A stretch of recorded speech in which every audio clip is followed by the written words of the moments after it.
বিশ্বের সবচেয়ে শক্তিধর দেশ যুক্তরাষ্ট্রের প্রেসিডেন্ট জো বাইডেনের সাথে ডক্টর ইউনূসের এই ছবিটা দেখুন।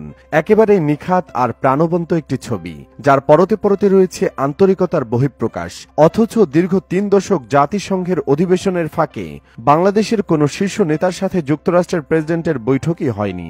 জো বাইডেনের সাথে বৈঠকের পাশাপাশি ডক্টর ইউনূস জাতিসংঘ মহাসচিব অ্যান্তোনিও গুতেরেস, ইতালির প্রধানমন্ত্রী জর্জিয়া মেলোনি, কুয়েতের crown prince Sheikh Sabah Khaled Al Hamad Al Sabah, পাকিস্তানের প্রধানমন্ত্রী শাহবাজ শরীফ, নেদারল্যান্ডসের প্রধানমন্ত্রী ডিক স্কোফ, নেপালের প্রধানমন্ত্রী কেপি শর্মা, ইউরোপীয় কমিশনের president Ursula von der Leyen, যুক্তরাষ্ট্রের পররাষ্ট্রমন্ত্রী অ্যান্টনি ব্লিংকেন, চীনের পররাষ্ট্রমন্ত্রী ওয়াং ই, আন্তর্জাতিক শ্রম সংস্থার মহাপরিচালক গিলবার্ট হাংবো জাতিসংঘ মানবাধিকার সম্পর্কিত হাইকমিশনার ভলকার টুর্কের সঙ্গে দ্বিপাক্ষিক বৈঠক করেন।